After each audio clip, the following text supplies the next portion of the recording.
Others say we're already in a recession. That's the view from Bank of America's Michael Hartnett, writing the following: we're in technical recession, but just don't realize it. In short, inflation shock not over, rates shock just starting, growth shock coming, no release valve from peak in yields, bear market rally to consensus. David Lebovitz, still with us. Do you agree? Is that what you're seeing also, that the bear market rally is basically the consensus right now, which means that perhaps we are heading toward a bit of a more weakening situation? So, I think what's so interesting about the current environment is that there's lots of bad news, and everybody knows what the bad news is, right? Inflation's elevated, gas prices are high. It looks like growth is decelerating with a bit more pace. We had a negative growth quarter to kick off the year.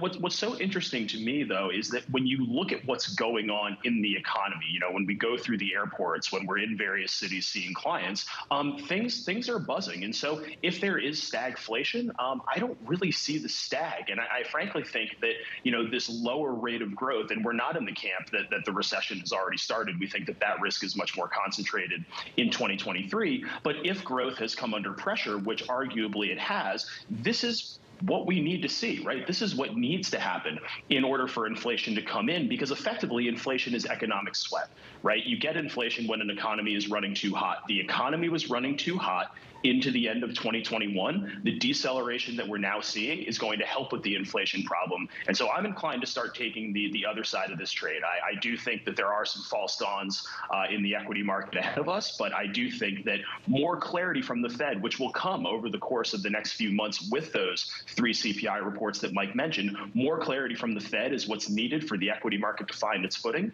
and potentially resume an upward trend in the second half of this year. How are you taking the other side, David? What exactly are you buying, given the fact that, frankly, the index has really defied some of the noise underneath at the specific security level?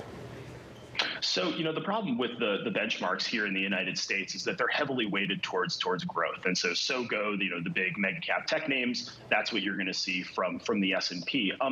We continue to be interested, and this is where we started the year, in those types of businesses, those sectors, those industries that have operating leverage. That tends to be more of a value trade. We like the industrials. We like the materials. We think, given what's going on with the energy sector, particularly with the lack of refining capacity and where the crack spread is today, that there's probably some juice left in that energy trade. And so, to us, the question isn't necessarily, do we run away from equities? The question today, and I think Jonathan Golub was saying this earlier on, the question today for us is, which equities do you own? Because even with a 10-year at 3%, that's not a rate of return that's going to be sufficient for most people to accomplish, their longer-term goals. When we talk about margin compression and Target, some of the other retailers that have really highlighted how much and how quickly this is happening, have we accurately priced some of the earnings revisions downward that a lot of people are expecting in the second quarter, that we're expecting to get rolling out over the next few weeks, given the fact that, frankly, consumers cannot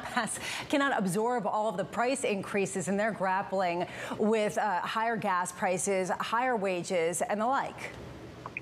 So I do think the idea that higher prices can continue to be passed on, we're getting to that breaking point. We always kind of remark internally that, look, the cure for higher prices is higher prices. And so obviously this inflation is beginning to weigh on demand. What I would say about the margin issue more specifically is, there are basically 3 things that you can do to defend your margins. You can pass on those higher prices, which is what we've seen so far this year. You can focus on productivity, which I think is going to begin to show up more across the various earnings reports. You saw a surge in investment spending coming into this year. Obviously, that's taken a pause, but automation and efficiency still front of mind for corporations. And then finally, there's the labor market angle. And I wouldn't read too much into what happened with claims last week. We think that bounce was more a seasonal factor than anything else. But anecdotally, you hear about layoffs, you hear about hiring freezes. I do think that corporations are recognizing that the employment side of things may have been a little bit too far over its skis. You're seeing them begin to pull back, and really that cost management piece is something that we believe is underappreciated and may allow margins to prove more resilient than a lot of people are currently penciling in.